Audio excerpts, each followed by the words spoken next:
Greetings, ladies and gentlemen. Greg Koch here in the catacombs of the Wildwood Lair with Joe Carducci, the man on the silver mountain in the Gretsch world. A bold warrior, a fellow Hendrix fanatic, and just a music nut. And that's what it's all about, doggone it. It's about the love of guitar and music, is it not? No doubt. Excellent. Now tell us a little bit, we were talking at breakfast, you go way back with Fender Musical Instruments. Yeah, you know, really the journey with FMIC, really, I think the epicenter and the moment where it touched my life.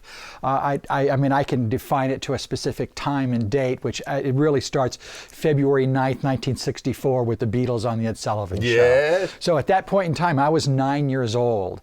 And of course, those who might have witnessed that, you know, at that point in time, you couldn't rewind it. You couldn't go out and buy the DVD. It was magic that when you saw that.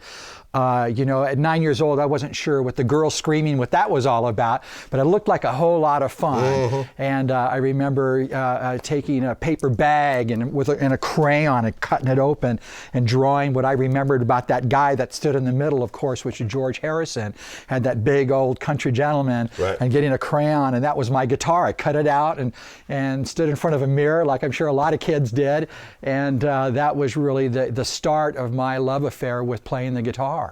And you know, I've been playing in bands since I was 12 years old and making money, and I remember there was a couple of guys in the neighborhood who they were, you know, I was 12, they were 14, 15. To me, they were like grown men. But one of the dads who was managing the band was the head of maintenance for the local high school that had a school district that had 5 high schools. And back in the 60s, if they're going to have an after-school dance or something, they had real bands. And so at 12 years old, I get to put my suit on, and my dad driving me to the gig. And at the end of the night, they gave me $30 that I get to put in my pocket. McDonald's! I'm down with this.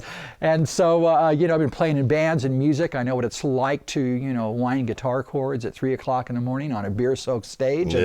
And I had just turned 18 when I had heard about openings at Fender. And like a lot of people that work for the company that play music, if we all got to work, right?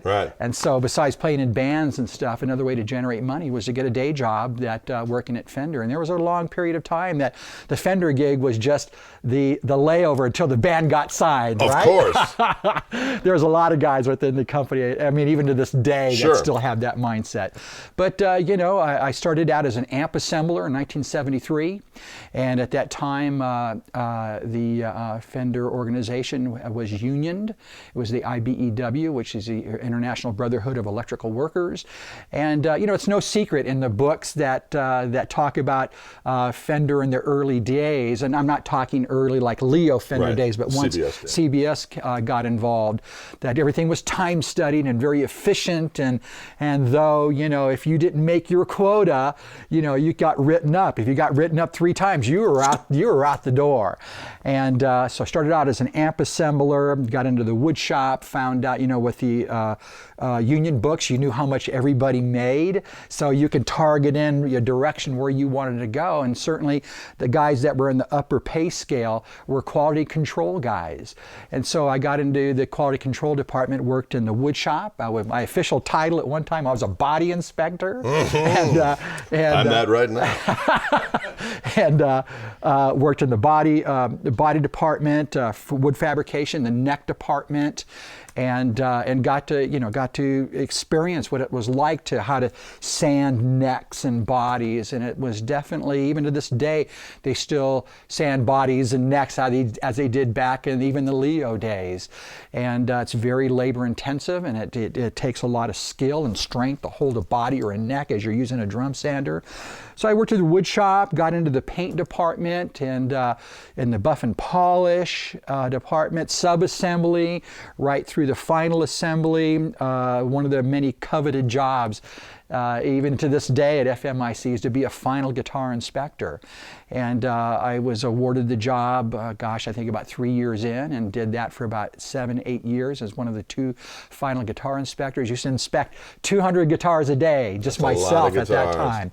And then, from there, I got real handy with repairing guitars. I worked in the National Service Center, and even got, at that time, Fender also owned Rogers drums and Rhodes pianos. That's right. And in one of the many positions that I also held, I worked in the Rhodes piano department. You could blindfold me even to this day, and I could take a Rhodes piano completely apart and put it back together again. And used to hot rod pianos for, Chick Corea, Jeff Lorber, a lot of the bands or musicians that were using Rhodes. They were real popular in the 70s. Right. But and then, of course, as I mentioned, my years of playing the guitar in bands, that never-ending search for the ultimate sound. I obtained a Gretsch Duo Jet and owned that for about 5 years, and that was my main axe. It had Dynasonics on it, which has a real unique voice.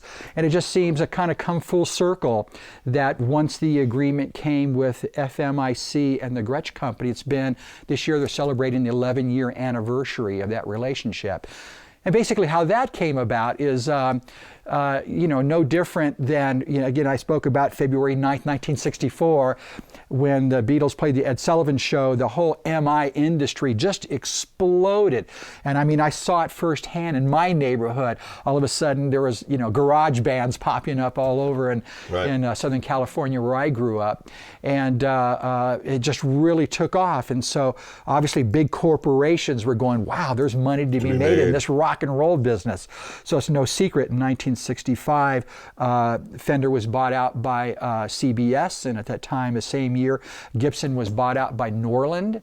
And it wasn't until 1967 that the Gretsch Company was bought out by the Baldwin Company, which really, they were a piano and organ company. And that big 10-story building that resides in Brooklyn, New York, still to this day, that still says, the Gretsch Building. It's known as the Gretsch Building. It's $1 million condominiums now. The legacy of the brand, and again, it seems a divine journey that I've been on, owning Gretsch's and then having the relationship with FMIC, and then of course once Gretsch got involved. As the timeline happens, again, the Baldwin group bought Gretsch in 1967. It's the following year, 1968, they closed down that big 10-story building, and all those employees, the old school guitar builders, some of them they wanted to move with the new company, but they moved the company to Arkansas. Arkansas. So some people left, a lot of people didn't, and in that timeline of things, the Gretsch guitars kind of fell out of favor. Quality issues, it didn't favor too well, and basically, to make a long story short, the Baldwin Company just abandoned Gretsch guitars altogether. Got it. And by the late 70s, early 80s, it was out of production. Fred Gretsch bought the company back from Baldwin in 1985. Okay. And it took him 5 years to get the production up and running. And again, it was no secret that even at that point in time, some of the finest guitars in the world were coming out of Japan. Right. And he had found this factory, and it's located in Nagoya, Japan, that made guitars that had tops and backs and sides. In other words, they were old school guitar builders that didn't make, as they say, cookie cutter guitars. Right. And it took Fred 5 years to get the production happening. So by 1990, he at Anaheim NAMM, he introduced his new line of Gretsch guitars. It took off real well, but the missing piece to his puzzle of the business is he didn't have distribution in Europe. So as the story goes, he approached the FMIC folks and asked the question if they would be interested in distributing Gretsch guitars. The net results was that FMIC doesn't own Gretsch, it's important to note, but they distribute it. I handle the day-to-day business for Gretsch Guitars and at the corporate office in Scottsdale, Arizona. And things have just really taken off globally for Gretsch Guitars. And so it's a great relationship with Gretsch and FMIC. And certainly from Fred Gretsch's vision, and certainly it was a smart one. It doesn't compete with Fender. Right. A Gretsch guitar is a different animal altogether than a Fender guitar.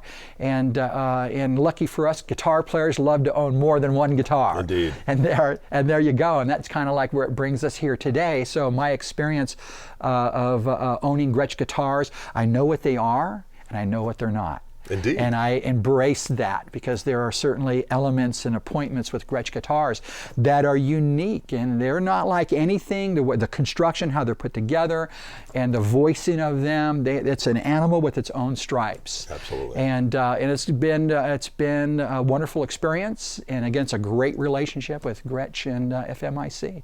And that's what brings us here today. Indeed.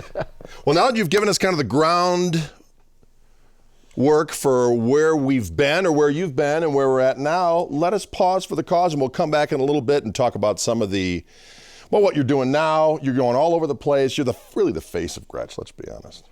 You're the man on the Silver Mountain again. Kind of like Ryan James Dio, but not. And which is probably a good thing, right? What? Not that we're judging, not that we're hating.